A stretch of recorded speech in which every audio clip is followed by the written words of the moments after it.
Olá, pessoal, sejam bem-vindos à nossa live, primeira live da semana do Investidor da Múltiplos. É um prazer imenso estar aqui com vocês.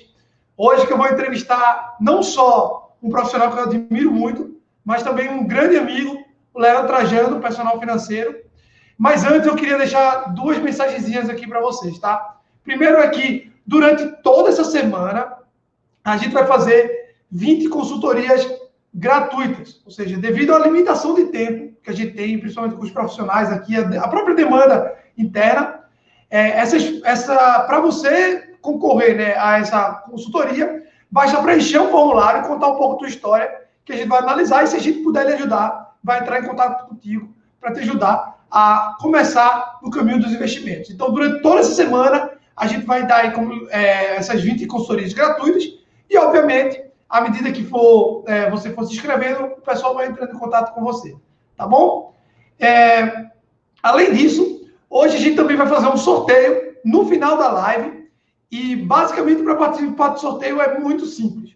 Basta você fazer um print durante essa live, qualquer momento, de preferência, quando eu estiver sorrindo, tá certo? Para não sair aquelas fotos todas estranhas.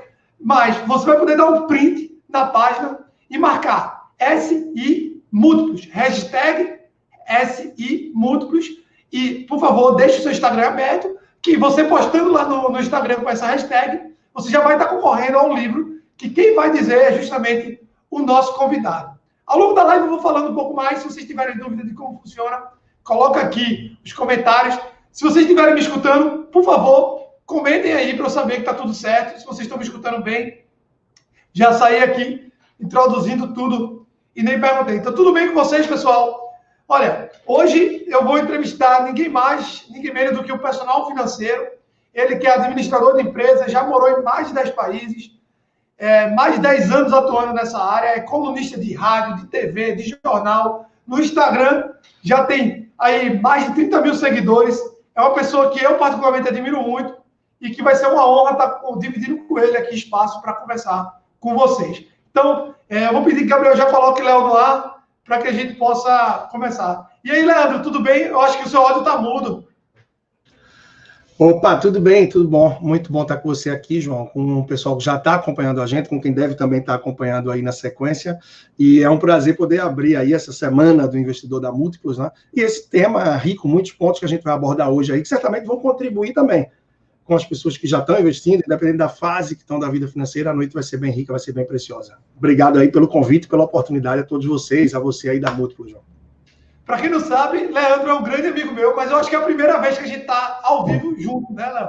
Então, assim, já começando, eu vou pedir logo para tu contar um pouco da tua história. Você já morou na Austrália, eu vou pegar uma fila aqui, tá? Na Austrália, Timor-Leste, Peru, Bolívia, Equador, Haiti, Gana e Angola. Deve ter país aí que eu nem tô vendo. Com certeza estou esquecendo mais algum. Mas conta um pouco da tua história. Como é que você saiu de um administrador de empresa, de uma multinacional, uma incorporadora, para uma pessoa que dedica a vida e ajudar outras? Eu digo assim, porque imagino que a tua experiência deve ter sido fantástica. E quando foi aí que você virou a chave e disse, pô, é isso que eu quero para minha vida, é isso que eu sei fazer e que eu posso ajudar outras pessoas? Foi isso, né? Eu tive a oportunidade de sair, morei em muitos outros países e diferente. Muita gente pensa, pô, o cara morou em tantos países, teve muita oportunidade. Então, a vida abriu muitas portas ou nasceu no berço de ouro, né? Não, eu nunca tive um aperto financeiro, uma dificuldade. Meus pais sempre procuraram, conseguiram sim dar o melhor dentro do que podiam, mas essas oportunidades apareceram porque eu me abri, né? Primeiro eu fui como voluntário para o Timor-Leste. Então, o Timor-Leste é o país mais pobre da Ásia, recém saído de guerra 15 anos atrás, ou seja, eu tinha pouco mais de 20 anos. Aquilo já foi uma revolução dentro de casa, né? E aí eu ia rua osso, né? Timor-Leste, morei numa cidade com menos de 6 horas de energia por dia.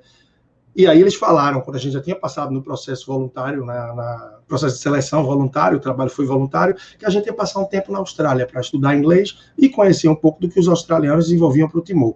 Então foi uma experiência rica, foi fantástica. Um ano do outro lado do mundo foi realmente incrível, me abriu muito a mente, amadureceu como pessoa, como profissional e, poxa, eu acho que isso moldou muito do que eu tenho em mente hoje. Mas ali foi voluntário.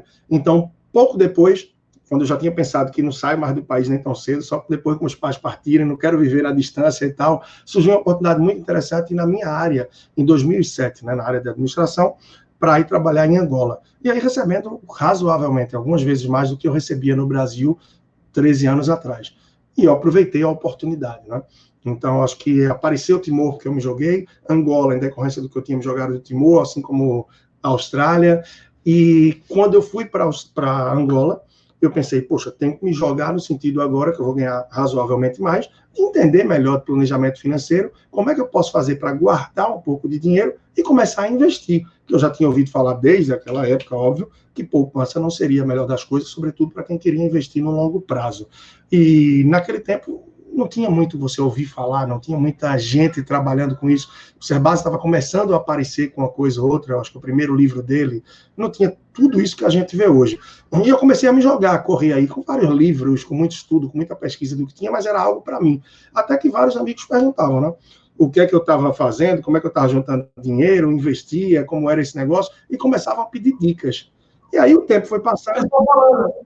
Ô, Léo, pessoal, os teus amigos que ganhavam igual, tu dizia, pô, Léo é rico, ele tem outra fonte de renda, como é que ele pode isso tudo e a gente não, né? E é engraçado, exato, porque eu não era formado, a minha função na empresa não era de engenheiro, de gestão maior ainda, eu era coordenador de uma área do RH, que era a área de expatriados, né, que recebia o pessoal em Angola, que fazia toda a logística, visto, enfim. E muita gente perguntava, pô, bicho, como é que tu guarda, como é que faz? A ajuda de custo que eu tinha para morar em Angola, né, assim, para a minha vida, eu gastava metade.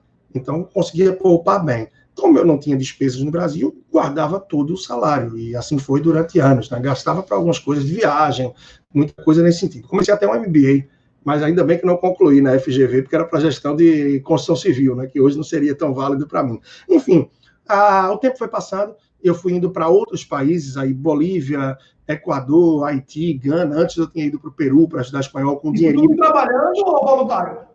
Voluntário foi só Austrália e Timor. Angola, Bolívia, Equador, Haiti e Gana foi pela construção civil. Em Peru eu juntei um dinheirinho e fui fazer um intercâmbio, uma viagem que eu queria que fosse produtiva também curricularmente. Aí eu fiz um curso de espanhol durante o período que eu tive no Peru. E eu fui com milhas e o dinheirinho já que juntei também. Então foi muito bom, porque Peru foi antes da Bolívia. Quando eu cheguei na Bolívia, era um dos 2 ou 3 brasileiros da empresa apenas que falava espanhol com fluência. Então, da Bolívia para o Equador, no Haiti tinha muita gente falando espanhol também, porque tinham metade da República Dominicana ali na ilha. Enfim, sempre me ajudou muito essa questão de idioma também, o que eu pude ir desenvolvendo. E, naturalmente, quando eu ia mudando de país, eu estava crescendo também na carreira, crescendo na empresa, e com isso, conseguindo melhorar a remuneração. Conseguindo melhorar a remuneração e poupar bem, conseguia mais espaço, mais massa crítica para investir. E isso dá uma base para algumas questões, algumas decisões do que eu pude tomando na vida financeira. E também, claro, adquirindo mais conhecimento e mais pessoas pedindo aí orientação, saber como era esse negócio na época, né? Quando eu comecei a investir em Tesouro Direto em 2009 e tal, o pessoal querendo entender como é que fazia tudo isso. Então, sempre surgia, quando eu vinha para o Brasil, pessoas que diziam, quando vier, pô, troca uma ideia com minha namorada, porque ela poupa, mas não quer saber negócio de investir, só quer deixar na poupança. E não adianta eu falar, meu irmão está ganhando uma grana, mas está se endividando. Fala com ele. E aí os amigos sempre tinham alguma demanda. Eu ia conversar com o pessoal, conversa em café, em alguma coisa mesmo, essas coisas iam dando certo. E o pessoal sempre questionava, por que não faz disso uma consultoria, por que não faz trabalho? Eu sempre ri disso, porque nunca vi possibilidade de trabalhar com isso. Eis que hoje é minha pequena empresa, é meu negócio, é minha vida, é meu propósito, é minha missão.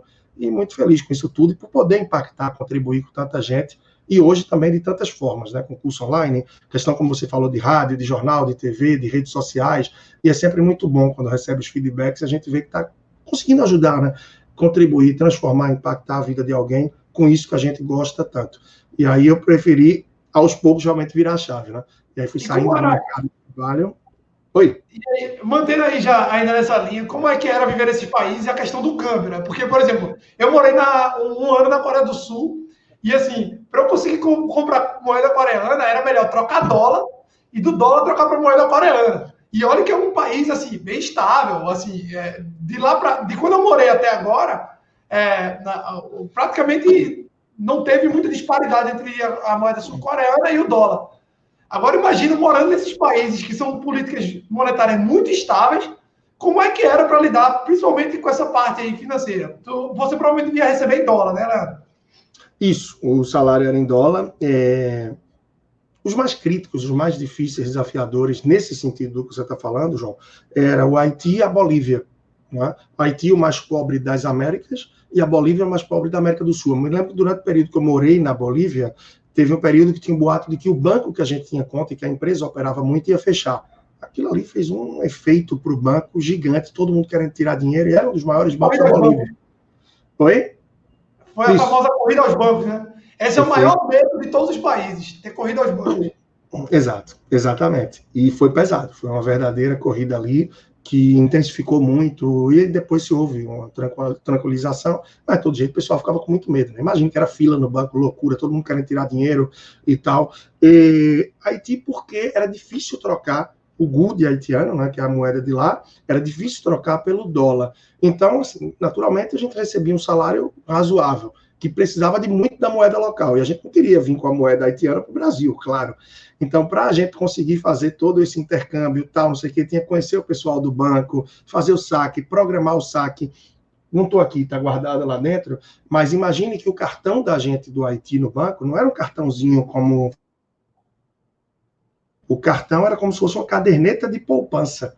A gente tinha uma cadernetinha e a cada crédito, a cada débito na conta, ia a maquininha lá e registrava, e a maquininha registrava. Eu estou falando de 7 anos atrás, 8 anos atrás, 9 anos atrás, ou seja, já não se existia, já não se via isso nem mesmo com a caderneta de poupança por aí. Mas são as políticas, né? Muito do que a gente vê, muitos países em evolução, a maior parte dos que eu trabalhei, dos que eu vivia, eram países que estavam em desenvolvimento, e foi bastante desafiador. É engraçado porque boa parte das pessoas que vivem hoje no Brasil, que estão talvez aqui presentes, né, talvez não tenham visto a época de pré-plano real aqui no Brasil de hiperinflação. Então a gente está acostumado a uma moeda que é ligeiramente estável, na verdade muito estável comparado ao passado. Então você viver em países com política monetária diferente faz trazer essas experiências interessantes. Saindo um pouco disso e já voltando para a época que você começou, né? O ano aí é 2007 e 2008, que foi quando você começou a se interessar pelo assunto, pelo menos mais profissionalmente, conforme você cita muito bem nos artigos que você escreve.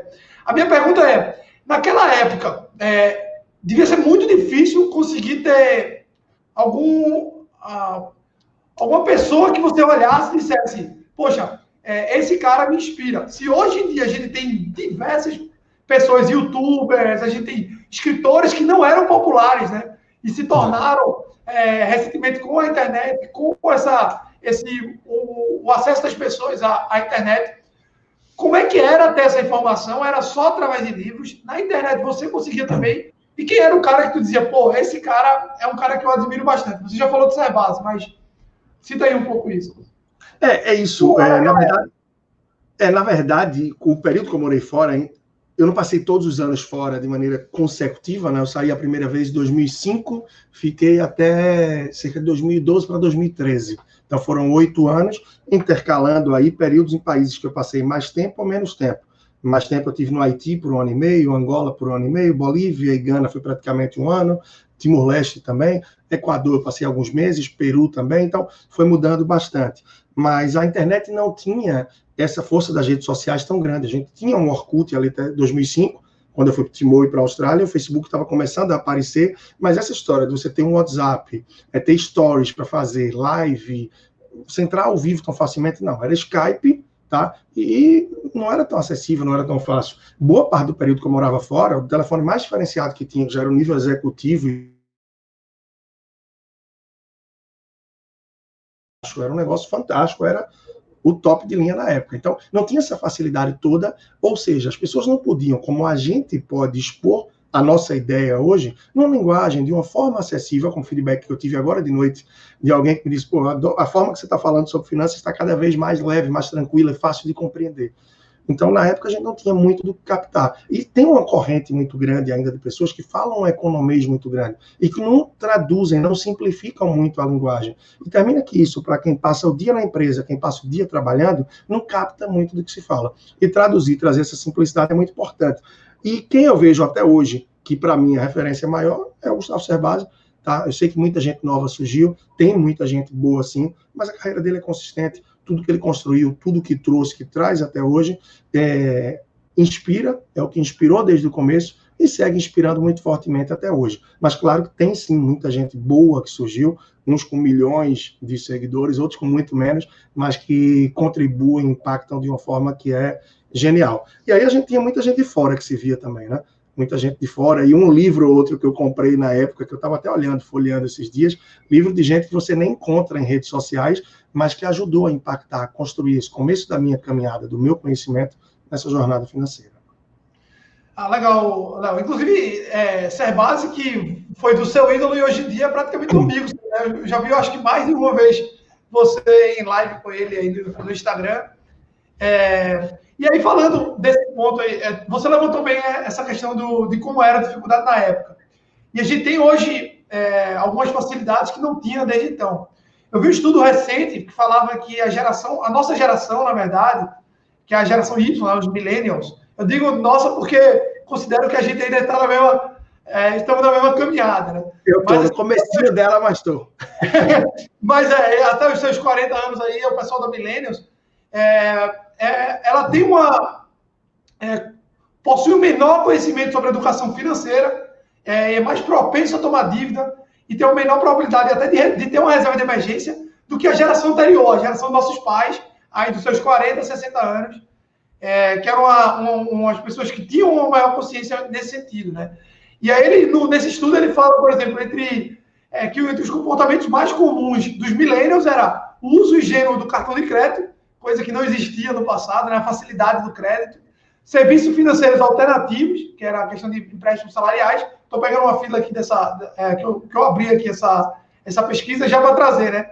E a falta de planejamento no longo prazo. Aí a minha pergunta é justamente isso, né? Nesses teus 10 anos que tu tem como profissão, como educador financeiro, como uma pessoa que presta consultoria, mentoria, palestras, tu consegue perceber essa mudança de comportamento com a idade? É visível isso? Obviamente, essa foi uma pesquisa norte-americana, né? Uma pesquisa estadunidense, mas, assim, trazendo para a realidade brasileira, qual é a impressão que você tem entre a geração Y, que é a nossa geração, os millennials, e a anterior? A consciência ela terminou vindo com a maturidade, né? Que é algo natural para a maioria das pessoas. Mas eu acho que a gente é órfão, que eu costumo dizer financeiramente falando, há muito tempo. E isso não mudou muito para a geração Y, para baby boomers e até mesmo, não é, para a geração aí que vem depois do Y. Só que com muito mais acesso à informação, a vídeos, a conteúdo que está na palma da mão. Então, há uma transformação que sim está acontecendo, há uma tendência grande de que a gente veja adiante muito mais pessoas entrando no mundo dos investimentos, porém com muito mais consciência também, né? A gente sabe que o número de investidores na Bolsa, o número de CPF na Bolsa está aumentando de uma forma estrondosa, mas também muito mais da metade das pessoas, não sei se está anotado por aqui, mas tem algo menos do que 20 mil reais, coisa do tipo, tá? Então, isso é ruim? Não, pelo menos as pessoas estão começando a se arriscar, estão começando a se jogar um pouco mais. Porém, por outro lado, muitas pessoas começam a entrar na Bolsa pelo oba-oba que tem, por todo o barulho que se fala da Bolsa de Valores, é lá que você vai ganhar dinheiro, não é na renda fixa, a renda fixa morreu, acabou e tal. Mas muita gente termina entrando na Bolsa, por exemplo, se antecipando, sem ter uma reserva de emergência, sem ter um perfil adequado para aquilo dali. E isso vem acontecendo muito mais com as pessoas mais novas. O pessoal da geração X, dos baby boomers, são muito conservadores nesse sentido. Eles não arriscam, não pisam muito fora da linha, são poucos que fazem isso. Na geração Y, mas tudo isso é um processo de construção, que nas próximas gerações a gente vai ver, sim, esse aumento exponencial em números de investidores na Bolsa, mas isso não quer dizer que vai crescer tanto em relação a valores do que a gente vai ter na Bolsa.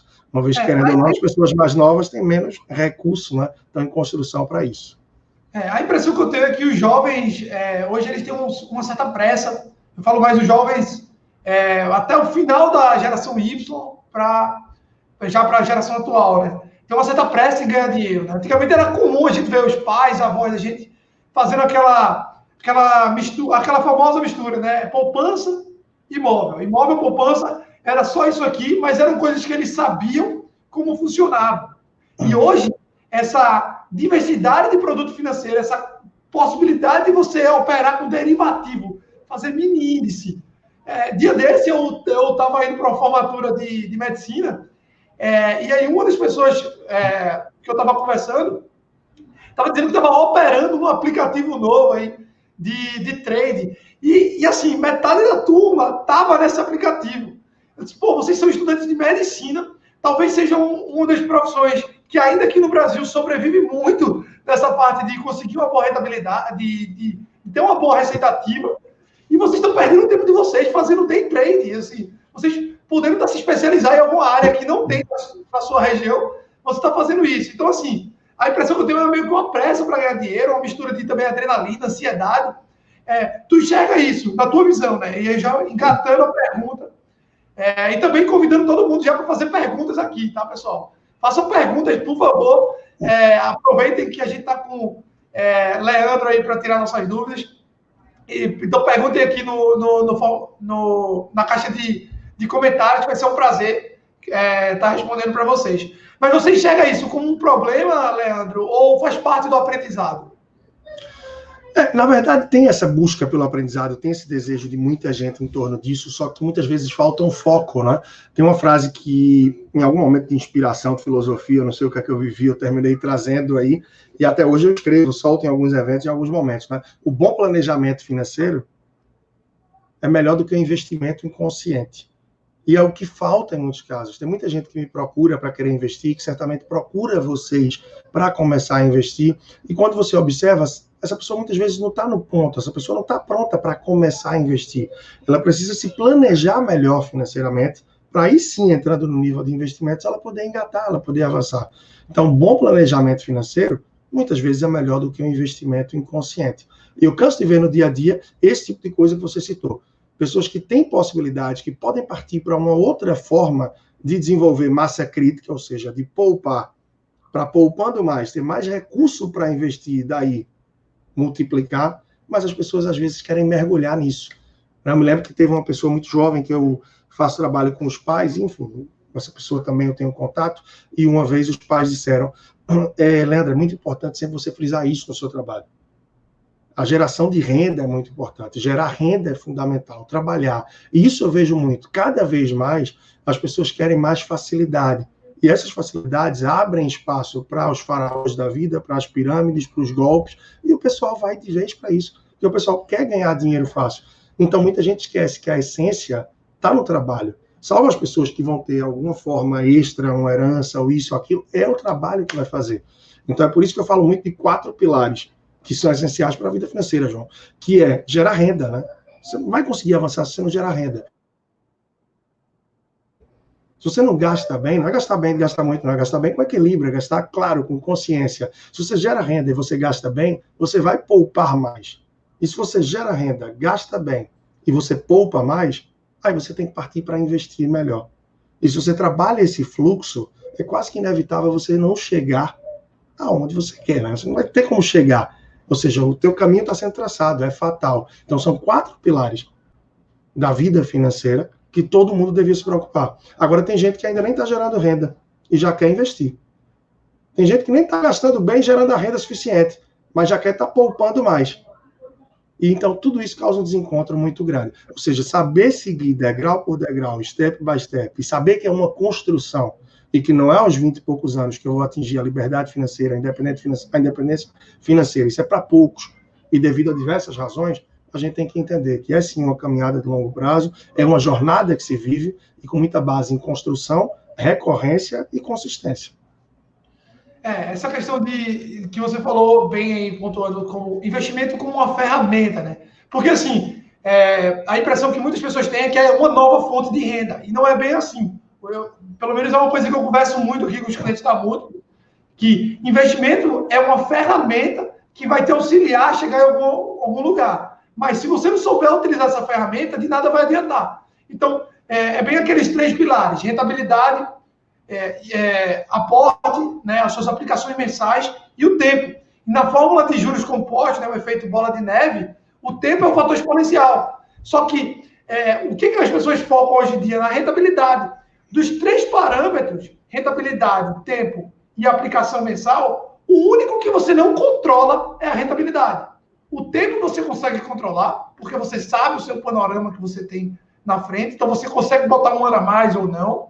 Os aportes você consegue fazer isso também, mas a rentabilidade é onde todo mundo quer trabalhar. E às vezes ela se coloca em risco abre mão dos aportes e muitas vezes tem que começar do zero, fazendo o tempo trabalhar de novo, do início até o final, porque ela está focando numa rentabilidade muito alta. Então, ao invés de estar preocupado, uma pessoa nova, de estar pegando, às vezes, todo o dinheiro que ele tem, investindo num curso que vai trazer possibilidades a ele na frente, como você mesmo falou, eu juntei recursos, mas teve uma hora que eu percebi a oportunidade que era aprender um novo idioma, pegar uma nova experiência, experiências que nem sempre são técnicas, são experiências de vida mesmo, que só um intercâmbio poderia te proporcionar. Fez tu ir lá no Peru, aprendeu espanhol e, eventualmente, tu utilizou isso numa outra oportunidade que tu nem imaginava que ia usar. Então, assim, hoje eu vejo as pessoas muito apressadas em ganhar dinheiro utilizando uma ferramenta de investimento, né? Eu digo que investimento é um catalisador de uma reação. Na química, para quem não sabe, né? Assim, eu falo porque quando eu estudei para engenharia, eu estudei muita química. E falava muito o seguinte: uma reação, ela nunca vai deixar ocorrer ou não por causa de um catalisador, mas o catalisador ele opera diretamente na velocidade da reação. Então, se você não utilizar o catalisador, é possível que lá no infinito essa reação acontecesse, mas quando você coloca ele aumenta a velocidade. Então, é isso. Se você colocar o catalisador, ele funciona, o investimento ele funciona como catalisador. Mas é até uma reação que aconteceria naturalmente, né? Você só não pode imaginar que o catalisador vai fazer a reação ocorrer, uma reação que não ocorreria. Tá bom? Mas, enfim, tem umas perguntas aqui que o pessoal está fazendo, eu vou deixar mais para o final. E aí eu vou puxando outras perguntas. E lembrando, pessoal, que no final dessa live vai ter... a gente vai colocar um sorteio que o Leandro vai sugerir um livro. Ele já está pensando aí no livro que ele vai sugerir depois. Eu tenho certeza que vai ser algum livro não trivial, porque vindo de Leandro não vem nada trivial. E aí, vocês colocam aí a hashtag SIM múltiplos, né? SI múltiplos, e deixe o seu perfil no Instagram aberto, botando essa live, e aí no final o Gabriel vai estar sorteando o livro e a gente vai estar enviando. E todos os dias nas lives a gente vai estar sorteando o livro, tá? Só mais um ponto, ainda nesse tema de investimento como uma ferramenta, eu vi recentemente uma pesquisa, olha a tela aí, ó. Tá no ar, né? Tá no ar. Grande Theo. Esse aí vai só colher renda passiva, se Deus quiser. Mas então, um outro ponto aí, tá certo? É a questão de que muitas pessoas estão focadas muito na escolha do ativo, às vezes no investimento, e esquecem que a diversificação do patrimônio, de fazer um investimento responsável, uma parte em renda fixa, uma parte em ativos de fora, uma parte em moeda, a alocação estratégica, como a gente chama, ela é muito mais importante. Tem uma pesquisa recentemente falando que chegava a ser, a proporção era de 80-20, né? A alocação de estratégica é 80% do teu resultado no longo prazo, enquanto 20% é a escolha do ativo em si. E o pessoal passa muito tempo querendo escolher a próxima Magazine Luiza, né? Mas, enfim, Léo, não sei se você quer acrescentar mais alguma coisa ou já posso ir para a próxima pergunta. Não, é bem isso, dos 4 pilares que a gente falava, de gerar renda, isso é muito importante, ter essa percepção. Eu escrevi até recentemente, né, um artigo na coluna que falava sobre isso. As pessoas querem fazer supletivo no mundo dos investimentos, na minha visão. Né? Tem muita gente que quer partir direto, sem ter uma reserva de emergência, para ações, e essa questão da facilidade, do ganho rápido, do ganho diante do tanto que se vê nessa grande quantidade de pessoas que tem hoje falando sobre esse mundo dos investimentos, em Instagram, em redes sociais. Uma vez que você tem que ter cautela, tem que ter essa percepção que você falou, de fatores como o tempo, que é essencial. E se você já está numa idade que acredita que o tempo não vai construir, está perdendo tempo. Está perdendo tempo. Então tem que começar já. E esquecer também essa questão de que não... poxa, eu não vou demorar a começar, então eu vou deixar para trás. Isso já passou, eu não entendo de investimentos mesmo, vou deixar na poupança e já resulta, já está bem. E nunca é por aí. Porque se você passa a entender um pouco mais de investimentos, se você passa a buscar informação, é você usar esse fator tempo, dependendo do que já passou, do que você já perdeu ou não, mas a seu favor.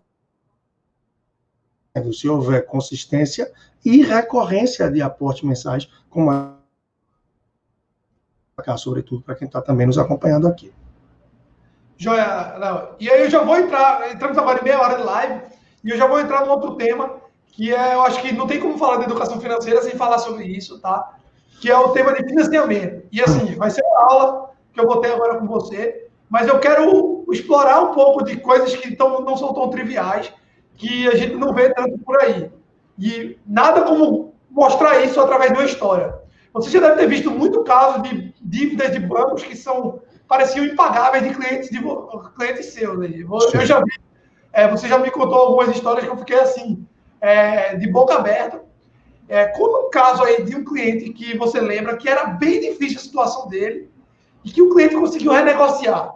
Algum caso, alguma história assim, que você diz, pô, esse cara tá realmente complicado. E como foi que ele fez essa mudança? Acho que a gente aprende muito com essas histórias. Tem muitos casos. Quando você vai perguntando, a gente vai tentando olhar aqui, imaginar o que é que tem, mas tem um que eu acho interessante, né?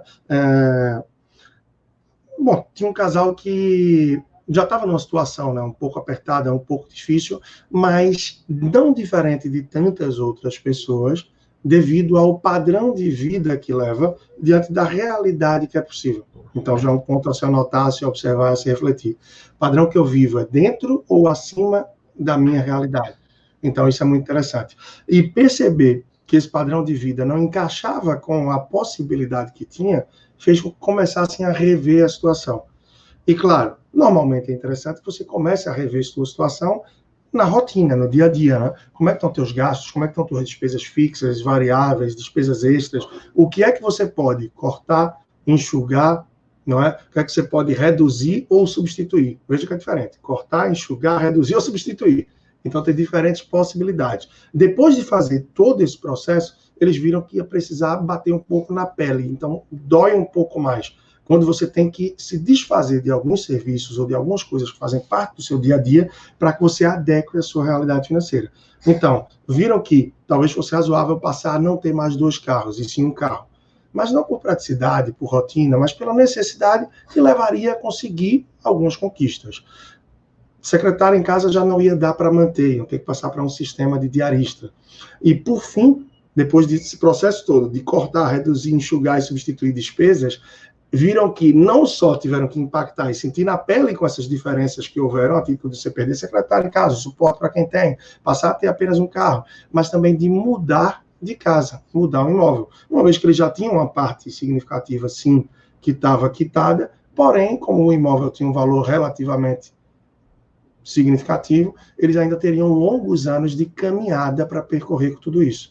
E o que eles tinham do padrão de vida junto a imóveis e empréstimos não custeava, ia fazer com que continuasse aumentando um pouco e pesando essa realidade. E diante disso, eles viram que realmente seria válido vender esse imóvel para conseguir o troco do que viria, ou seja, vender, iam conseguir voltar um valor, com essa volta, conseguiriam quitar boa parte das dívidas e estar com a vida financeira, com a tranquilidade, com a cabeça em dia, para seguir o que queriam planejando. Então, o que é que eu quero trazer com isso? Muitas vezes a gente tem que ir além, não basta olhar o orçamento e conseguir ajustar ele. Para algumas realidades, para algumas pessoas, eu costumo dizer que situação extrema, a atitude tem que ser extrema também. Ou simplesmente não muda. Assim como quem quer investir e não busca conhecimento, não busca uma assessoria, não busca um suporte, a pessoa vai querer pegar, seja a nova Magazine Luiza, que o pessoal tem uma tara danada por isso, eu não sei para quê, perde tempo procurando isso, em vez de evoluir, de procurar outras coisas, né? Mas também na vida e no planejamento financeiro. Tem que dedicar tempo, tem que se debruçar sobre o negócio, tem que procurar se dedicar para que daí consiga se organizar. Então, seja para se reestruturar financeiramente, ou seja para investir, precisa dedicar tempo. E aí tem um outro texto também que eu escrevi, acho que já levei isso até para vídeo do YouTube, que precisa dedicar pelo menos 1% do seu mês para cuidar da vida financeira. Eu estou falando de 1%. 1% do mês, eu vou jogar até para cima. Eu estou falando de 40 minutos por semana, seu. Você passar 40 minutos por semana, seja para dedicar seus investimentos ou para reorganizar sua vida financeira, é suficiente para chegar onde quer. Claro, no começo talvez demande um pouco mais de tempo para você botar aí numa velocidade de cruzeiro, mas depois não precisa muita coisa. O problema é que nunca é prioridade cuidar da vida financeira, né? As pessoas sempre querem trabalhar mais, querem uma farra a mais, uma série mais, um momento a mais, e a vida financeira fica em segundo plano. Quando vem, já se acham velhos demais. ou que não é tempo, que não gostam de números, e desculpas e argumentos não faltam, né, meu amigo? E acabam reduzindo o seu padrão de vida na época que você mais deveria estar curtindo a vida, que é já na parte do desinvestimento, né? Aqui na Múltipla a gente passa muito tempo na nossa bolha aí, olhando investimentos o tempo inteiro, trabalhando muito com esse público que já é superavitário, né? Então, assim, tem dúvidas que eu, João, tenho aí, que eventualmente alguém já me perguntou, eu disse, pô, boa pergunta, vou até puxar para quando eu tiver a oportunidade de conversar com o Leandro. Existem situações em que as dívidas elas se tornam muito altas. Vou dar um exemplo. Você pegar um crédito, mesmo agora com a questão do limite aí do cheque especial, se você pegar R$1.000, deixar lá por 10 anos, vai ser coisa de milhões de reais que você vai ter que pagar para o banco, devido à alta taxa de juros que tem no cartão no cheque especial. Você já pegou algum caso aí de cliente com uma situação muito complicada? Como é que lida numa situação como essa? Complicado, eu digo assim, tipo uma dívida quase que impagável. Como é que funciona essa questão de renegociação? Tem diferentes formas, né? Porque quando a pessoa tem um endividamento alto, mas ela tem de alguma forma ela tem patrimônio, termina sendo razoável, termina havendo uma possibilidade sim de fazer uma reestruturação, uma reorganização. O mais difícil é quando você pega uma pessoa que não tem muito potencial de receita, não tem uma forma super. Então, é um super endividado, tá? Que realmente não vai ter patrimônio nem receita. Então, para se reorganizar nesse sentido, é bastante desafiador, é muito difícil. Alguns casos até não é o recomendável, não é o ideal, tá? Mas para que você consiga renegociar, a gente sabe, né? Se você está pagando a dívida em dia, no Brasil você não vai ter muita janela para renegociação. Você só pode começar a conversar depois que você para de pagar. E dá 3, 4, 5, 6 meses, a instituição financeira vem conversar com você, vem abrir para você uma condição diferente. Então, em muitos casos, tá? Por mais que, claro, eu acho que quem deve tem que se virar e tem que pagar, mas termina sendo válido dar esse break, dar esse freio e ter esse cuidado. Por isso é muito essencial que a pessoa tenha cuidado com a tomada de crédito lá atrás.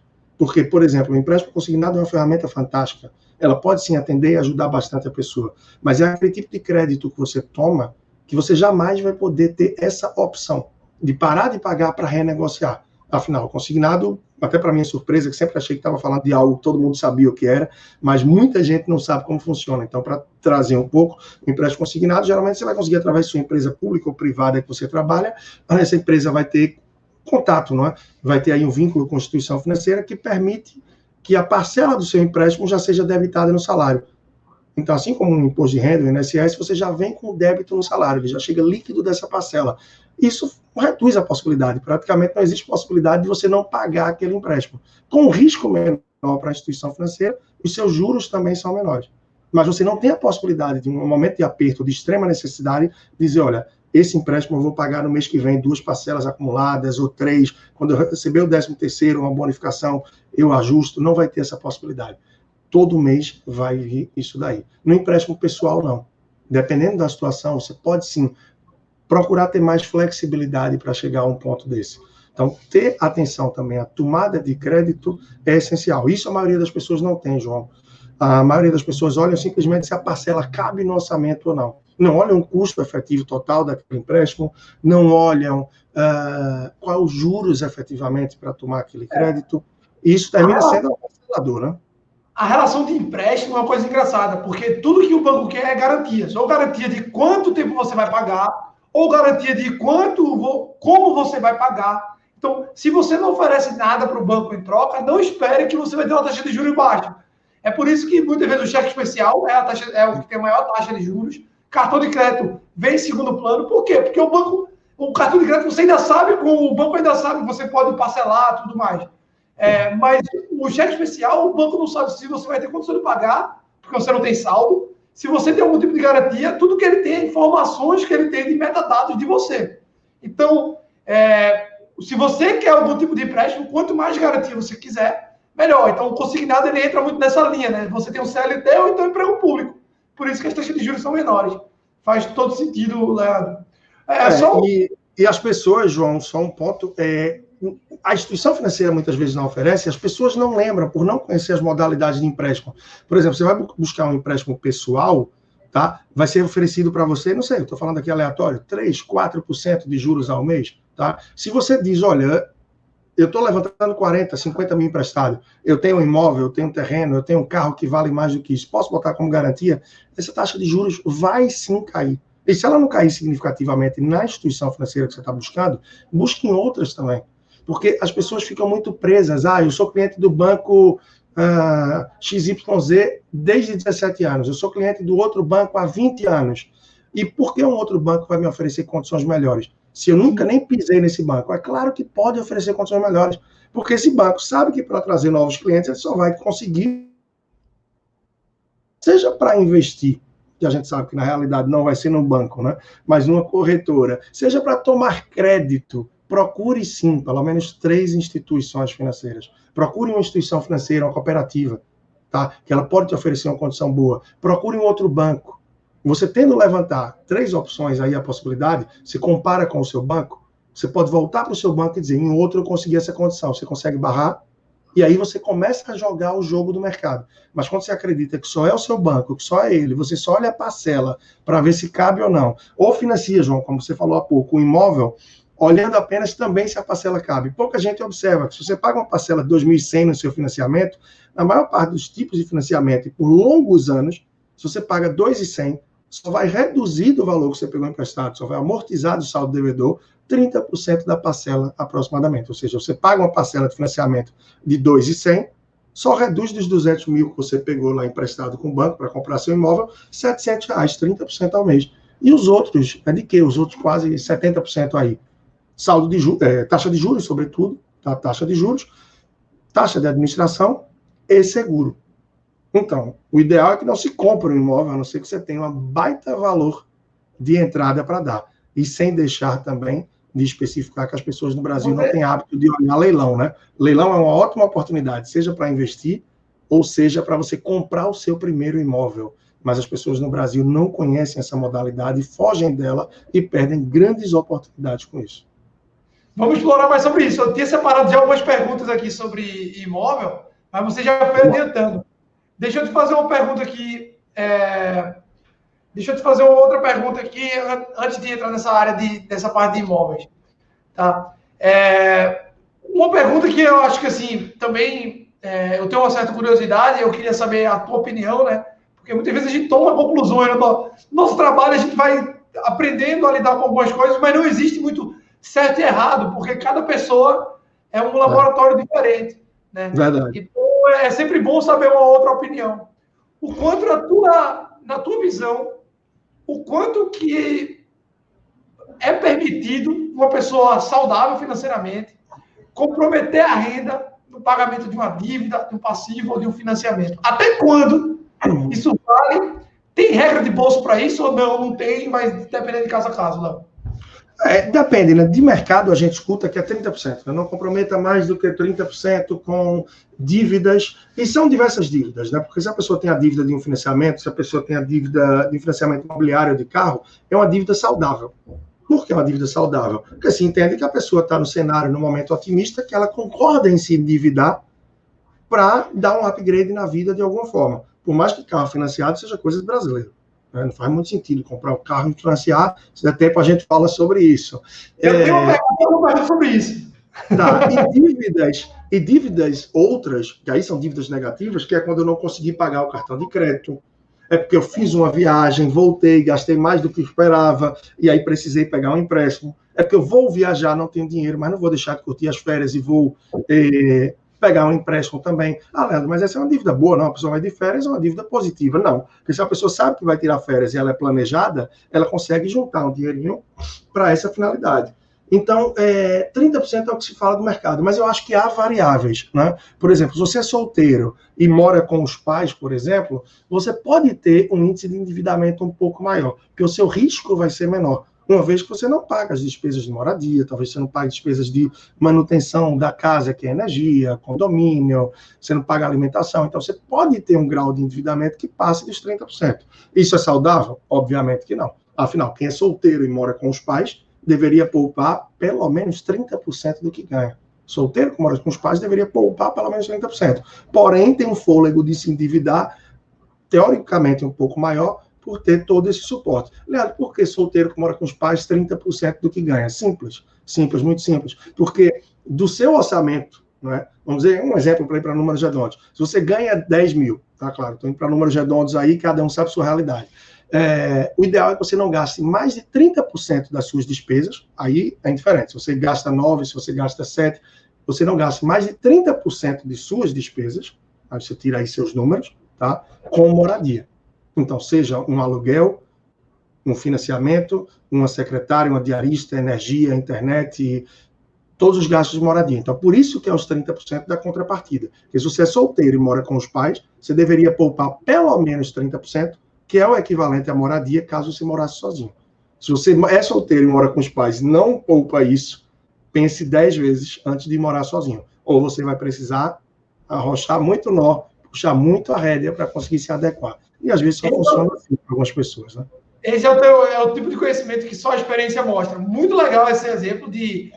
faz todo sentido. Se a pessoa não poupa quando mora com os pais, por que ela pouparia se tivesse... Ela provavelmente vai baixar com o padrão de vida, né? Na verdade, é isso que acontece. Isso. Quando você sai da casa dos pais, você está disposto a reduzir o padrão de vida. E se você não poupa quando está com seus pais, aí é que o negócio vai ficar feio mesmo do seu lado.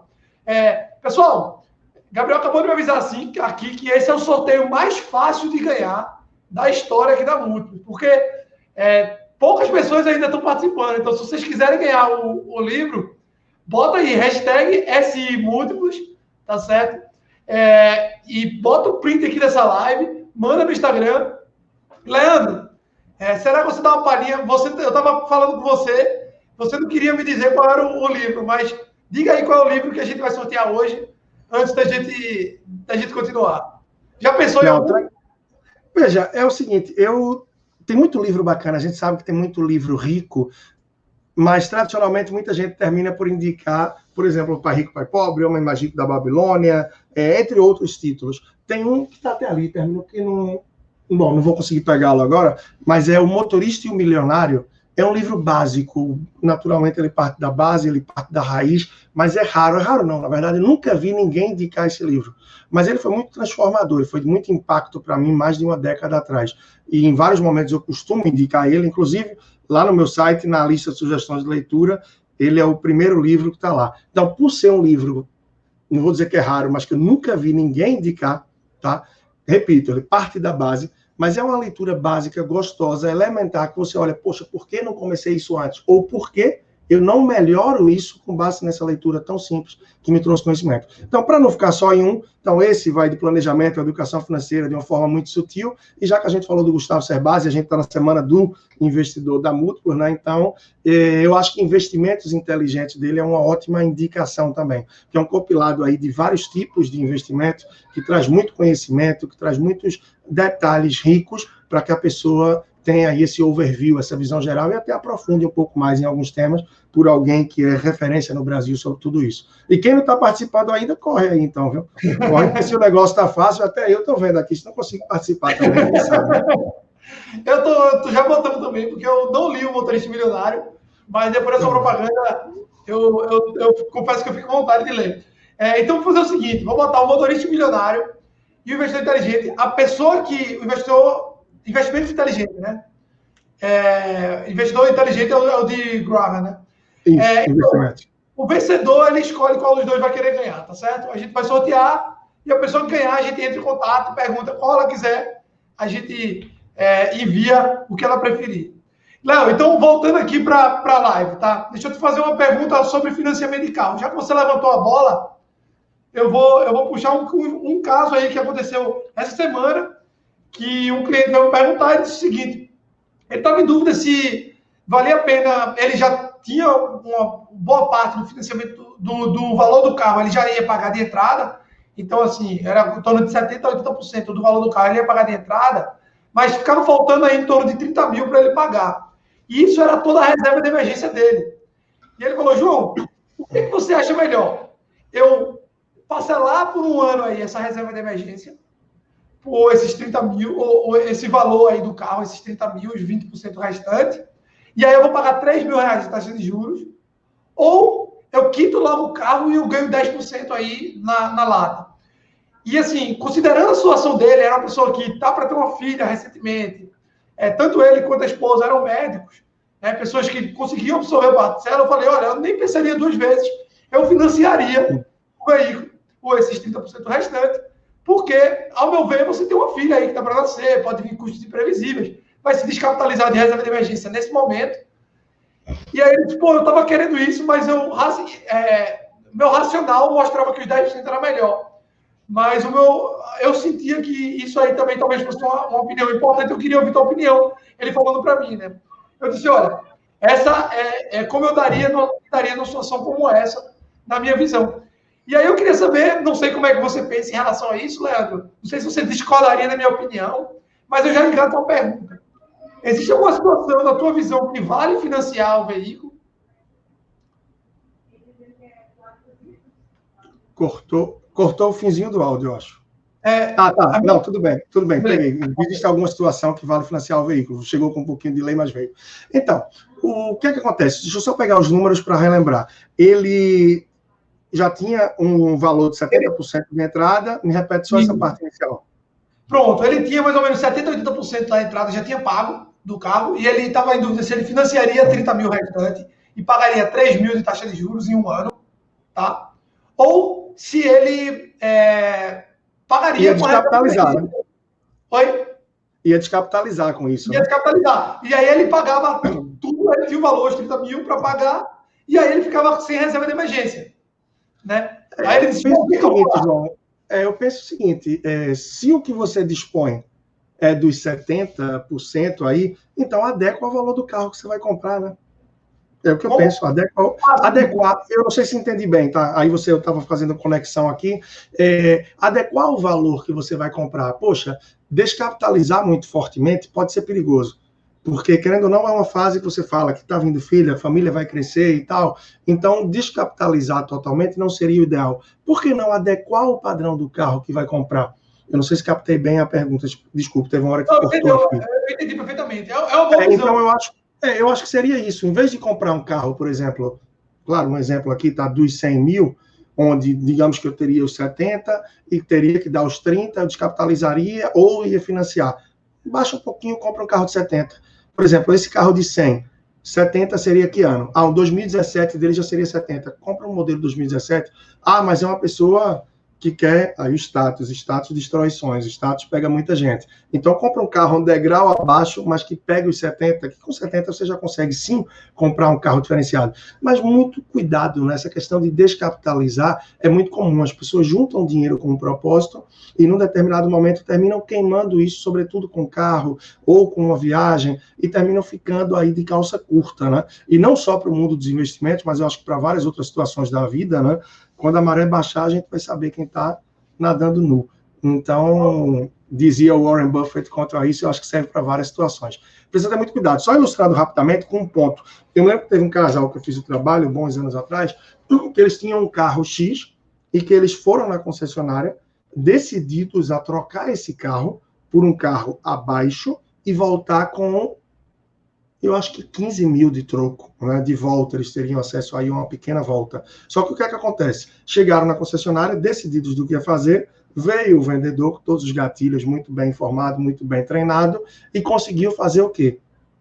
Sim, isso mesmo, eles saíssem não com o carro que estavam e voltassem, mas que eles comprassem um outro carro melhor. E eles que queriam comprar um carro, trocar por um carro mais barato, para gastar menos de combustível, menos de IPVA e menos de seguro, saíram com um carro mais caro e com um financiamento de mais 30 mil. Naturalmente, um carro que ia consumir mais, custar mais de seguro, mais tudo.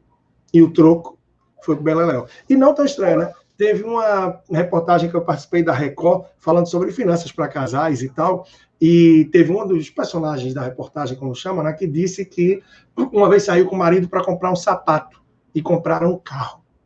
Aí eu estava esses dias em reunião com um encontro que eu tenho mensal com meus alunos lá do meu crescimento financeiro, que é o curso de planejamento e educação financeira, e aí uma aluna falou, olha, eu ri demais quando eu vi aquela sua reportagem da Record, da moça que saiu para comprar um sapato e comprou um carro. E hoje eu não tenho vergonha nenhuma de dizer que com o curso, com tudo que eu estou acompanhando seu, eu tenho outra cabeça. Mas que no passado eu saí com meu esposo para comprar tinta para pintar a nossa casa e a gente voltou tendo comprado um apartamento. Não, isso acontece. Eu já vi na minha casa, meu pai trocar a TV e teve que fazer uma reforma na sala para poder caber a TV. Então, assim, isso aí não foi muito longe, não, viu? Mas é impressionante, porque a gente está num ambiente onde a gente está discutindo aqui sobre educação financeira. A gente está discutindo aqui sobre formas de ter um controle financeiro melhor, né, e até investir mesmo o seu dinheiro. E aí, quando a gente desligar aqui, vai estar uma propaganda dele no YouTube, já falando de alguma coisa para você comprar. Ligou a TV, comercial. Abre o aplicativo, iFood, ou então se o aplicativo for gratuito, aquela propaganda lá enfim, de qualquer coisa. Então, você está sendo bombardeado o tempo inteiro com apelos emocionais. Então, é difícil para uma pessoa que diz, pô, eu ganho 10 mil, né? Eu ganho aqui 10 mil, eu gasto 7. Por que eu não vou pegar esses 3 mil e gastar nisso? Né? Então, por que eu vou ter que investir para gastar no futuro se eu tenho a possibilidade de que é isso que eu quero tanto, e você nem queria? É um ponto bem engraçado. Inclusive, já convido aí o pessoal para a live de amanhã, que vai ser com o Carol Veloso. Não sei se você conhece o trabalho dela.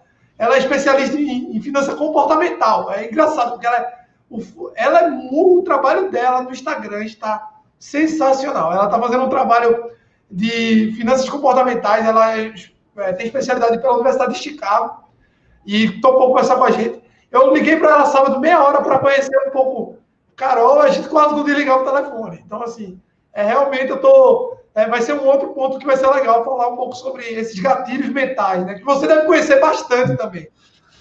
E é duro, João, porque assim, as pessoas às vezes se deixam levar, é aquele negócio, né, que a pessoa não dá um basta. Então, pô, se você tem o aplicativo do iFood, do Rappi, do Uber Eats, vai chegar de 11h30, e aí, tá com fome? Hoje tem entrega grátis. Olha, você quer um cupom de desconto para o seu jantar de hoje? Se você olhar o seu telefone, já deve ter aí agora. Então, para a mulherada que gosta, por exemplo, não só mulheres, homens também, né, mas tem muita coisa feminina, da Privalia, por exemplo, pô, desinstala o aplicativo. Falei pouco tempo atrás, situação extrema, atitude extrema. Então, se aquilo está levando o teu dinheiro de alguma forma, saca fora, né? Então, assim, tem que ter uma atitude. Nesse período, muita gente, inclusive pessoas que eu tive aí na semana passada, falaram para mim, nessa pandemia, eu vi como é possível poupar, porque a gente foi forçado a abrir mão de várias coisas que consumia. E aí você tem a oportunidade também de, nessa fase, rever alguns conceitos, para que possa equilibrar melhor o orçamento e gastar melhor, para que gastando melhor, como eu falei antes, possa poupar mais. E que poupando mais, busque investimento em momentos como esse, né? Conhecimento, para que você possa investir melhor. Então, é tudo muito lógico, não é tão simples montar esse mapa e esse quebra-cabeça. Mas quando a pessoa se doa, se joga e se abre para isso, consegue ir fugindo um pouco. Mas os gatilhos, voltando a eles, são realmente muito fortes, né? A gente tem um marketing cada vez mais segmentado, né? Então, é de acordo com as hashtags, é de acordo, a gente sabe bem disso. Então, a coisa chega na sua palma da mão e vai forte para cima de você. Quando você vê um anúncio, por exemplo, no Instagram, se você não quer consumir aquele tipo de roupa que está ali propagando, aquele tipo de negócio, você tem como clicar nos 3 pontinhos lá em cima e botar, ocultar esse anúncio, né? Então, você tem como ir delimitando um pouco também o seu ambiente daquilo que lhe é oferecido, para que você não seja tão abordado. Precisa ter muito cuidado, né?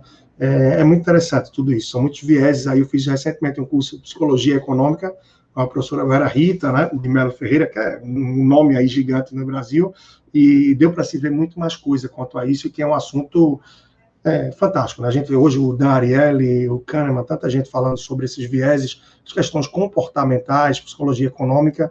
É incrível a gente ver como a nossa cabeça funciona no mundo das finanças e, óbvio, incluindo aí os investimentos, né, as escolhas e mais. A última pauta que eu queria trazer para cá é sobre financiamento de imóvel, tá? Pessoal, se vocês tiverem dúvida, eu vou colocando aqui. O Gustavo fez algumas perguntas interessantes a respeito de se vale a pena investir agora no mercado com o risco de hiperinflação. Gustavo, fica aí o convite para o 5º dia de evento, tá? Que a gente vai conversar com o Otávio Costa sobre macroeconomia. Com o Otávio e com o Tiago Cardoso, que o Leandro conhece, inclusive já gravou até podcast Carona na Finanças, de Leandro. Enfim, a gente vai falar só sobre macroeconomia no 5º dia, tá certo? E eu acho que essa pergunta vai ser bem legal para a gente falar lá. Léo, deixa eu te fazer uma pergunta sobre financiamento de imóvel, tá? E essa é muito mais temporal, tá? A gente está chegando numa época que a gente está com a taxa de juros muito baixa no Brasil, historicamente baixa, até talvez excessivamente baixa, e muitas pessoas já acreditam, já olham dessa forma, né? E o juro de financiamento de imóveis, ele também tem uma reduzida. A minha pergunta essa mudança foi significativa a ponto de situações que antes eram absurdas, agora se tornaram, não situações, mas financiamentos que antes eram muito altos, agora se tornaram atraentes, ou não, assim, a gente não foi refletido na forma o financiamento do imóvel não teve esse reflexo da queda da taxa de juros, de 14% para 2%. O que eu vejo, João. Teve alguma mudança tua no posicionamento a respeito de financiamento de imóvel? Essa é a pergunta. Tá, o que eu vejo, João? Normalmente o Brasil sabe da fragilidade econômica que ele tem, a fragilidade política. A gente tem muita corrupção, a gente tem muitos problemas econômicos, a gente vive num país instável, de muitas mudanças, e que está amadurecendo em muita coisa, né? Se a gente fosse comparar com países da Europa, com do Oriente, mais, essa é a realidade, né? Quer queira, quer não, mas aí na linha do tempo e da história, a gente tem muito a aprender, a viver e a crescer com isso. E diante da economia que a gente tem, os bancos sabem, qualquer pessoa que vive o mínimo do mercado financeiro, da economia do país, sabe que essa taxa de juros que a gente vive hoje, ela não é sustentável, eu não vou dizer que foi um acidente, mas ela é uma consequência do que a Covid nos trouxe. Afinal, a meta para a Selic ano que vem era de 6% a 7%, não é? Isso é mudar completamente o cenário, mas para fomentar o crédito, para fomentar a economia, para tentar ajudar a retomada do país, essa taxa cai como tantos outros países fizeram. Só que o mercado imobiliário, por exemplo, o financiamento, não vai conseguir acompanhar uma Selic dessa, que sabe que não vai passar muito tempo baixa em nosso país. Então é impossível a gente ver um reflexo real dela no mercado imobiliário que não se toma um empréstimo para 1, 2 anos, para 24, para 36, 48 meses. Geralmente esses empréstimos são para 120, 180 meses, ou seja, para 10, 15, 20, 25, 30 anos. Então não tem muito como manter. O que veio surgindo, sim, nos últimos meses, nos últimos anos, foram diferentes formas de financiar, como financiamento atrelado ao IPCA. Muita gente vem achando bastante atrativo, e de fato, se você olhar o retrato do momento porque a gente tem uma inflação muito baixa, tá? Onde o financiamento atrelado ao IPCA ele é muito atrativo. Só que, o IPCA que a gente tem hoje, até porque é um IPCA mais ali também. Então, se você for pegar essa taxa no momento aí, na curva do que a gente vai viver nos próximos 15, 20, 25 anos, 30 anos, e você não tem como mudar a sua forma de financiamento se subir muito a inflação. Você não pode dizer, olha, eu comecei com esse modelo aqui, mas dá uma pausa aí, muda. Muito legal isso que tu falou, Léo, porque é o seguinte, o nosso plano, né, o plano real, ele existe há 26 anos. E veja quantas coisas aconteceram de lá para cá, em termos de taxa de juros, inflação. Exato. Então, como é que eu vou projetar daqui para 35 anos uma taxa em cima de uma inflação de um tempo que a gente nem viveu com o plano real da forma como ele está hoje? Eu recentemente, um cliente, eventualmente alguns dos nossos clientes, mesmo investidores, eles têm financiamentos, né? E aí muitas vezes acontece deles vir perguntar a respeito da TR, a gente faz essa análise aqui na Múltiplos. E aí foi um ponto que eu levantei para ele, eu disse, a IPCA realmente está mais atraente agora, mas por quanto tempo? Principalmente com o fiscal do Brasil abalado, como até o Gustavo aqui citou nos comentários, o fiscal do Brasil abalado e a taxa de juros caindo a níveis pandêmicos, né, digamos assim. Então a gente não pode levar isso em consideração que vai ser assim para sempre. Eu vou puxar uma pergunta. O risco é muito alto. O risco, só concluindo, João, o risco é muito alto de você assumir o IPCA num financiamento imobiliário. Então, você entra no cenário favorável, mas você está numa roleta russa adiante, que pode ser muito pior para você. Então, precisa ter muito cuidado, né? E, repito, por mais que sim, comprar um imóvel é um caminho que ele seja financiado, mas é um caminho que ele seja financiado e é razoável adquirir uma dívida de 25, 30 anos, se você está dando uma entrada muito grande. Se você vai dar uma entrada de 10, 15, 20%, ou até 30%, eu diria, calma, talvez não seja o momento. Quando você terminar de pagar esse imóvel, talvez você já tenha filhos, talvez seus filhos já estejam na faculdade, ou já nem morem com você. Então veja como sua vida vai dar loops. Então, será que morar de aluguel, tendo disciplina para poupar em paralelo e não pagar juros, mas receber juros, porque eu estou dizendo que você vai pagar aluguel e poupar em paralelo. Você poupa, você vai receber juros. Você vai terminar daqui a 25, 30 anos também, tendo dinheiro para comprar um imóvel, só que você vai poder fazer uma escolha mais assertiva, de acordo com o seu momento de vida. Então, tem muitas questões comportamentais que precisam ser abordadas e conversadas, né? Esse é um ponto. A pessoa quer comprar um imóvel, acha que quem casa, quer casa. Certo, mas essa casa não obrigatoriamente tem que ser comprada. E aí tem muitos pontos. E quando a gente fala de imóvel, nunca é uma questão só financeira. Sempre é uma questão muito emocional, é uma questão muito filosófica, vai depender da realidade da pessoa, do casal, de muita conversa para que entendam a realidade. Até porque imagina só, recém-casado, lua de mel, festa e casa. É um peso muito grande. Na tua visão, existe alguma situação em que o financiamento ele se torna um bom negócio? Vou dar um exemplo aqui. Uma pessoa que tem uma entrada tão grande, uma entrada muito grande, a ponto de que as parcelas ficaram menores do que o preço do aluguel, por exemplo. E as parcelas vão ficar pequenas, né? Não vai ser por 15 anos, vai ser coisa de 5, no máximo 10 anos. Uma situação como essa pode fazer sentido, principalmente levando em consideração o sonho da pessoa, né? Sim, é um cenário interessante, isso torna um cenário interessante, que o aluguel terminaria que seria um pouco mais caro e você vai ter um período de financiamento menor, sobretudo se você tiver aí duas possibilidades. Uma, a cada 2 anos você amortizar a parte do saldo devedor com o FGTS, isso é fantástico. E outra coisa, se você conseguir se organizar para criar um sistema próprio de intercaladas. O que seria isso? A cada semestre, a cada ano, a cada 2 anos, eu vou pagar 5 parcelas extras. Então, junta o casal e cria um sistema. Ou seja, peraí, eu vou quitar esse meu imóvel em 30 anos, mas segundo o meu plano, eu consigo em 15, metade do tempo. Em 15 anos, muita coisa vai mudar, a sua renda pode subir, descer. Se você conseguir se organizar bem, isso pode até ser trazido para baixo. Me lembro que tem um casal que eu fiz o trabalho que eles pagavam por mês 3 ou 4 parcelas do financiamento deles. E com 3 meses de trabalho com eles, a gente já tinha uma percepção, um patamar, eu disse, olha, vocês estão pagando 3 ou 4 parcelas por mês, está ótimo, que a cada 3 meses vocês quitam 1 ano de financiamento. Em 1 ano de financiamento, vocês estão quitando uns 3, vocês vão reduzir aí drasticamente o período. Só que, pelo que a gente está vendo das finanças de vocês têm potencial para, por mês, acredite, pagar 7 a 8 parcelas do financiamento de vocês. E aí eles tomaram outro ritmo de acelerar. Em vez de estar pagando 3, 4 tímidas parcelas, né, que, claro, já é excepcional, já é incrível, eles passaram a pagar 7, 8 parcelas. Ou seja, em 12 meses... É aquele medo de se descapitalizar, que muitas vezes as pessoas... Não, é que no caso deles a gente provou por números que não. Porque número é ali, é algo mais pragmático, é racional, não vai mexer com a emoção. Por mais que a questão financeira do imóvel, ela é movida muito com a emoção na escolha, em outros momentos. Mas nesse sentido deles, por números a gente viu, pode pagar 7, 8 parcelas por mês, que não vai tirar vocês do trilho. Está claro, com que vocês poupam, claro, tem um potencial ótimo, são altamente organizados, planejados, pé no chão e vivem dentro da realidade. Perfil raro, né? Mas foi muito gratificante poder levar isso para eles. Se vocês estão a 60 por hora, podem andar a 120, que vocês ainda estão numa margem de segurança total. E isso ia fazer com que eles reduzissem ainda mais o prazo de um financiamento.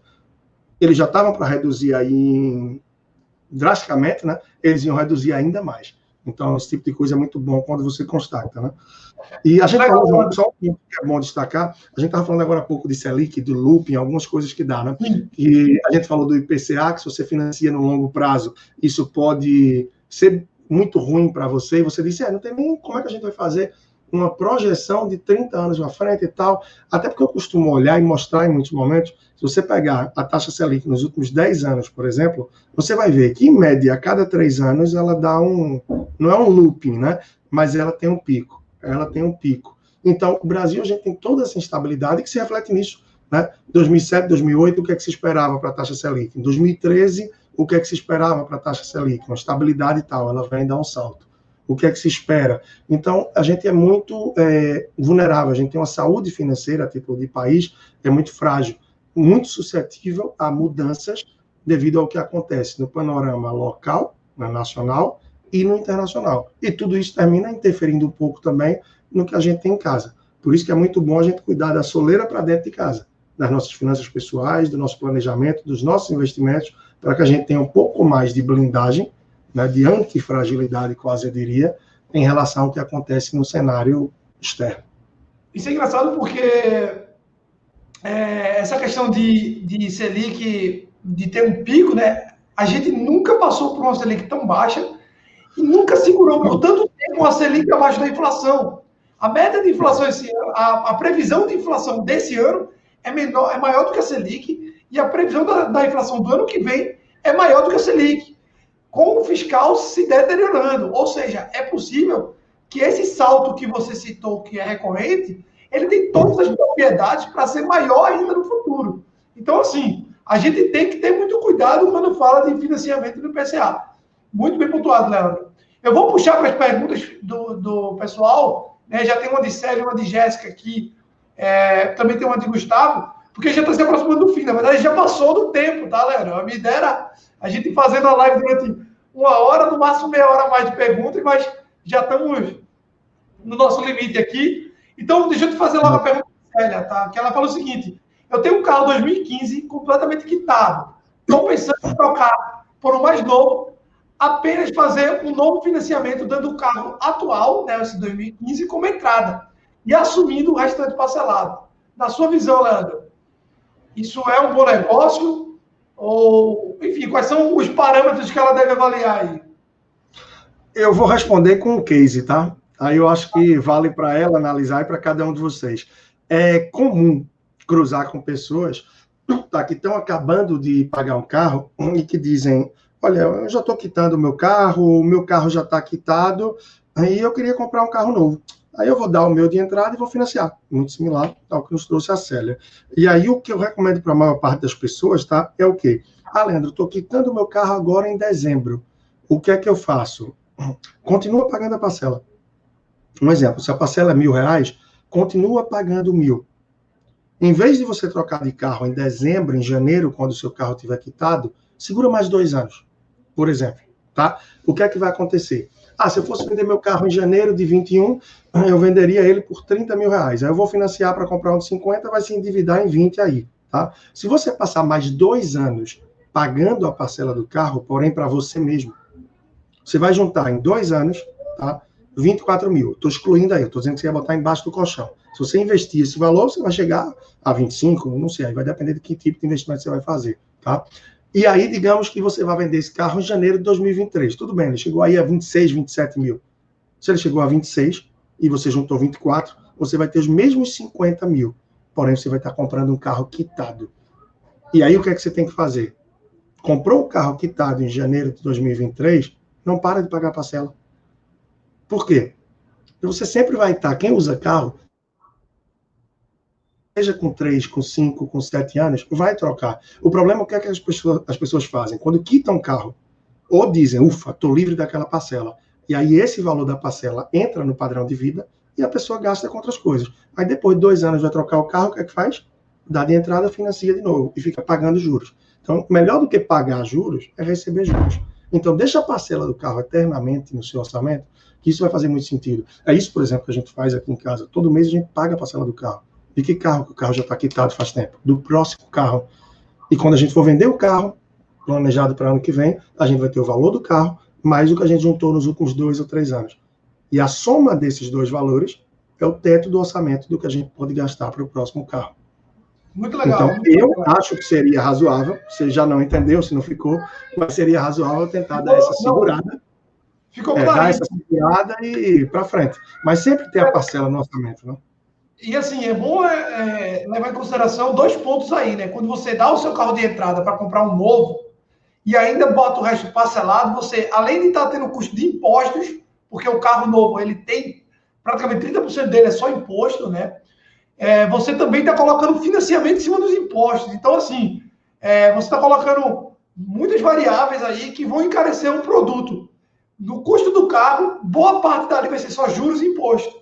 Então, essa política aí de, vou adiar a compra do meu carro e começar a pagar essa parcela que eu vou pagar no financiamento, eu vou começar a pagar agora e vou só adiar um pouco, fazer esse trade-off de o quanto é que eu posso adiar, obviamente, né? Porque às vezes o carro ali está sendo só um vazamento de dinheiro, né? O quanto eu vou adiar e já começar a pagar a parcela desde então. Então, assim, antes de decidir qual carro, já começa a pagar a parcela. Perfeito, Leandro. muito legal a dica, uma dica simples e que dá para a gente trazer para o dia a dia. Uma outra dúvida aqui, tá? É a da Jéssica. Ela fala o seguinte, Leandro, usar parte, no caso eu estou botando para você, tá, Leandro? Eu não vou nem usar tirar essa dúvida, mas usar parte da tua reserva de emergência para realizar um curso que pode agregar valor na profissão e no futuro trazer mais renda, na sua visão, é válido? Ou é melhor montar um outro fundo para realizar esses cursos? Olha, fantástico. Eu acho muito, muito bacana isso daí do que trouxe a Jéssica, tá? Eu tenho... É isso que é rico, sabe, João? E que me fascina no mundo dos atendimentos financeiros, de estar sempre encontrando realidades e pessoas. Porque tudo que vem de pergunta, quase você tem um case para trazer. Tem um amigo que é do tempo de colégio, e ele faz um trabalho comigo há bastante tempo, tá? Começou em 2017, fez o ciclo, mas 1 ou 2 vezes por ano ele tem um encontro comigo, ele mora fora, tal. E... por acaso, em janeiro, já está com a vida financeira estável, diferente do que a gente começou e tal. Ele ligou para mim e disse, bicho, eu estou com a oportunidade de fazer um curso em Harvard. E eu estou muito querendo ir, mas eu queria ouvir tua opinião, para ver se eu não estou botando aí a mão pelos pés, enfim, se eu não estou me atrevendo. Eu sei bem a realidade dele. Eu disse, velho, vá, com certeza. Se você me perguntasse isso 3 anos atrás, você ia estar enfiando o pé na lama e ia piorar a sua situação. Mas hoje, vá. Então, tendo discernimento e percebendo se é realmente uma oportunidade, e se você tem um perfil que você sabe que é poupador, você vai ter velocidade, vai ter discernimento e tranquilidade para repor essa reserva. Além do gás que isso vai te dar de conhecimento no teu lado profissional, a satisfação, a motivação de saber que você guardou e que você pode fazer fruto disso, você pode utilizar. E na minha visão, só para finalizar, eu sempre destaco que a reserva de emergência, ela não é só para redução de renda, para desemprego, para perda de salário, problema de saúde ou problema familiar. Na minha visão, ela é também para oportunidade, mas para reais oportunidades. E se isso é encarado como uma real oportunidade, eu acho que a pessoa tem que seguir em frente. Mas já estando atento, aqui é importante ter essa gordurinha mais do que o fundo de reserva, para que você não descapitalize ele adiante quando outras oportunidades surgirem. Perfeito, Léo. Dou uma pergunta aqui para a gente aí finalizando. Uma situação, é a seguinte, na verdade foi uma pessoa que está participando da live que ela mandou anteriormente no formulário que a gente enviou. Ela falou, tenho um bom planejamento, mas eu não consigo colocar nada em prática. Qual a melhor forma de resolver isso? No caso, ela é uma pessoa que planejou bem o que ela vai ser feito, mas na hora de sair do papel, ela está tendo dificuldade. Qual dica você dá, Leandro, para uma pessoa nessa situação? Isso acontece muito. O negócio está animado, né? Mas é assim mesmo. Isso mesmo, faz parte.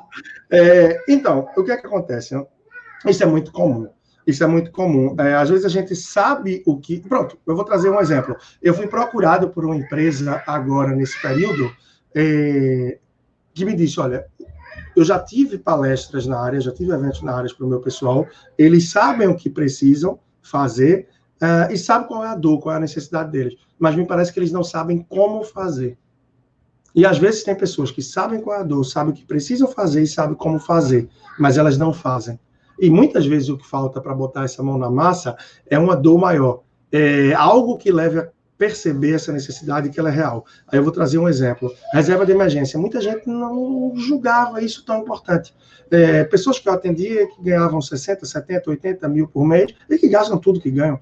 Né? E que diziam, mas todo mês eu gero muita grana. Para que eu vou querer essa reserva? Eu quero viver a vida.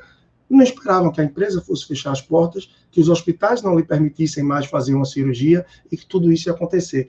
O padrão de vida caiu e as dívidas vêm. Empresas que levavam da mão para a boca, né? Pagavam os custos, o que sobrou, quase que o apurado ali é lucro. Então, viver essa necessidade mostra a real necessidade da coisa. Muitas vezes o que precisa, e aí de verdade, João, não é puxando sardinha para mim, você me conhece, nem para vocês, mas é entender que às vezes a gente precisa de uma mão amiga, a gente precisa de uma assessoria, a gente precisa de um suporte, a gente precisa de uma orientação. Porque tendo alguém perto para puxar, pode orientar, pode performar bem. É o caso do que acontece com muita gente, por exemplo, em relação ao personal trainer. A gente vai para a academia, está matriculado na academia, mas não vai para academia sequer, só paga academia, ou vai para lá, só vai conversar, não faz nada. Enquanto está com o personal, está alguém para puxar e tal. Então, às vezes, ter essa orientação próximo, ter um suporte, pode ser válido, pode ser interessante. Mas eu ainda daria um passo atrás. Se acha que não é isso, ok, dedique tempo. Dedique tempo, use ferramentas, entenda a sua realidade, e se você já sabe o que fazer, entenda por que não está fazendo. Trace metas para você, e seja fiel às suas metas. Se isso não estiver acontecendo, procure ajuda, é a realidade. Ótimo, Leandro. E a gente já está chegando perto do final, tá certo? Eu vou pedir até que você está com um curso novo aberto, eu vou pedir até que você fale um pouco sobre ele, que é o D10. Mas antes disso, eu vou só lembrar a todo mundo que é a última chance de quem quiser participar do sorteio de hoje, tá? Hashtag SEMúltiplos, tá certo? O Gabriel vai colocar aqui na frente. E bota o print no Instagram, marca a gente, abre o teu perfil, tá? Porque senão a gente não vai ver. E a gente vai sortear assim que Leandro falar, fizer as considerações dele. Mas eu já vou adiantando aqui, Leandro, o meu agradecimento total a você por ter cedido esse seu tempo, que é difícil. Na agenda eu tive que marcar um mês com antecedência com você, porque essa agenda aí é muito concorrida. Então, já agradeço e pedir aí, se você puder, obviamente, falar um pouco sobre como é esse curso aí, o D10, para quem estiver assistindo a gente e quiser participar. Claro. Bom, João, por sinal até, eu não lembro o nome da pessoa que procurou, que falou essa dificuldade, mas eu indico plenamente o D10 para uma pessoa que está vivendo um momento como esse também. Eu já sei o que fazer, mas não estou fazendo, não estou colocando em prática. Chegue junto, porque o D10 é um programa expresso intenso, eu digo que é PEI. PEI é pancada mesmo para a gente aqui do Nordeste. É uma pancada que você tem na sua vida financeira. Você vai passar aproximadamente um mês com atividade todo dia, acesso a um grupo fechado do WhatsApp, tá? E a um perfil fechado do Instagram, onde a gente tem um encontro ao vivo por semana, a gente apresenta várias ferramentas para você gerir, para você cuidar melhor da sua vida, da sua saúde financeira, muito conteúdo, muito conhecimento, dicas práticas e ações para curto, médio e longo prazo, para que você performe melhor, para que você procure uma forma melhor rumo aí à busca dos teus sonhos, dos teus objetivos. Para quem é para as pessoas que estão enroladas e endividadas, para aquela pessoa que está ali no 0 a 0, equilibrada, ganha X, gasta X, ganha Y, gasta Y, ou até para quem já poupa, mas sabe que, se organizar melhor, se estiver com as mãos mais nas rédeas da vida financeira, vai passar a poupar mais. Se você já é investidor, se você já está, aí não seria o D10 para você. Mas se você está procurando dar esse upgrade, se você está procurando ter as rédeas da vida financeira nas mãos, aí para ter mais informações, gente, é só procurar lá no @personalfinanceiro, tanto nos destaques, na bolinha, você vai ter lá D10, D de dado 10 preto, ou você vai ter o link na bio, e claro, manda mensagem direta, que eu posso mandar link de depoimentos. E nota tem sido fantástica, João, 9,82 de quem participou das 3 primeiras turmas, e 90% das pessoas que avaliaram até então disseram que, com o que aprendem durante o programa, conseguem recuperar o valor do investimento, que realmente todos os produtos e serviços que eu tenho é o mais acessível, e a gente desenvolveu ele durante a pandemia justamente para isso, né? Para que as pessoas pudessem ter acesso a algo diferenciado para contribuir nesse momento aí tão difícil. Eu não tenho dúvida disso, Leandro. Inclusive, aqui, até o Fernando perguntou, ele falou para a gente falar sobre a importância de ter um assessor de investimentos. Eu não falo nem por assessor, também para o serviço de consultoria que você presta, ou daqui da Múltiplos de consultoria também independente. É muito importante, em qualquer área que você não tem tempo para se dedicar, você ter profissionais que possam justamente catalisar aquela reação que eu falei no início aqui da live. É muito importante você, às vezes, não tem tempo para lidar com isso. Esses teus 13 anos de história, todo o exemplo, pergunta que eu fazia aqui, você trouxe um estudo de caso para a gente. Então, assim, isso mostra o quanto a experiência, ela ajuda você a chegar mais rápido. É isso que é legal num curso, por exemplo. É isso que é legal numa turma como a D10 ou como qualquer outro discurso que você promove, Leandro. Então, assim, eu deixo o meu agradecimento para você. A gente vai entrar agora com um sorteio com o Gabriel e depois eu vou falar sobre o que é que espera amanhã aqui na live. Mais uma vez, muito obrigado, Leandro, pela sua participação. Quem quiser seguir Leandro nas redes sociais é o @personalfinanceiro. Lá no Instagram da Múltiplos também você vai conseguir ver as marcações do Instagram do Leandro. Enfim, eu agradeço mais uma vez a tua participação, Leandro. Tá bom, valeu, João, muito obrigado. Você, Luiz, Thiago, todos os meninos aí, Gabriel, todos que fazem a Múltiplos, que é uma empresa que eu gosto, você sabe. Eu acho que quem não souber, mas eu tenho um carinho gigante por todos vocês, admiro muito o trabalho, o afinco, a dedicação que tem e considero muito mesmo de coração. Tenho um carinho gigante, gigante, gigante. É isso, e feliz demais de poder abrir essa semana, que eu sei que é um evento grande, importante para vocês, sim, que muita gente vai estar acompanhando a gente depois também. Feliz pelo convite, sempre disponível para o que precisarem. E, claro, os que estiveram aqui com a gente, que vão estar depois também, disponível para poder contribuir sempre. E vamos embora, que tem muita missão, muita coisa boa para a gente fazer por aí, né? Obrigado, Leandro. Foi um prazer estar com você aqui. Então é isso, pessoal. Estamos aí. Agora vamos fazer o sorteio. Gabriel, pode entrar. Não tem problema nenhum. Você é bem-vindo. Gabriel vai fazer o sorteio. Mas só um ponto, tá, pessoal? Falando agora, antes do sorteio, tá, Gabriel? Só para também dar tempo de quem tiver ainda não estiver participando. Pessoal, é o seguinte. Amanhã a gente vai ter aqui a Carol Veloso, que é especialista em finanças comportamentais pela Universidade de Chicago. A Carol é incrível o trabalho que ela vem fazendo no Instagram dela, de neuroeconomia, é espetacular. Eu não tenho dúvida que vai ser uma live que eu, particularmente, vou aprender bastante, assim como a de hoje. A gente vai focar muito mais no comportamento humano, que, para mim, é uma das partes mais difíceis, tanto do investimento como da educação financeira, mas mais falando ainda de investimento, que é o dia a dia aqui da Múltiplos, né? A gente tem mais de 300 clientes, mais de 250 clientes, mais de 300 já atendidos aqui dentro da Múltiplos. E toda essa nossa experiência mostra que o comportamento do investidor muitas vezes é mais importante do que o ativo que ele está investindo. Então, conhecer os gatilhos, os vieses, as heurísticas que funcionam na nossa cabeça é fundamental para a gente se tornar um investidor melhor. Não só investidor, mas até outras áreas. Quem for conhecer o perfil da Carol, vocês vão ver amanhã de quem é que eu estou falando, né? Mas quem for conhecer o perfil da Carol vai ver que ela fala de outras áreas também, mas sempre trazendo as heurísticas e vieses para o comportamento humano. Então, fica aqui meu convite para o segundo dia de live, que vai ser amanhã falando sobre finanças comportamentais. E, finalmente, vamos lá fazer o sorteio do livro que Leandro sugeriu para a gente. Opa, boa noite, pessoal. Estou aqui nos bastidores, eu vou compartilhar minha tela com vocês. Deixa eu selecionar aqui.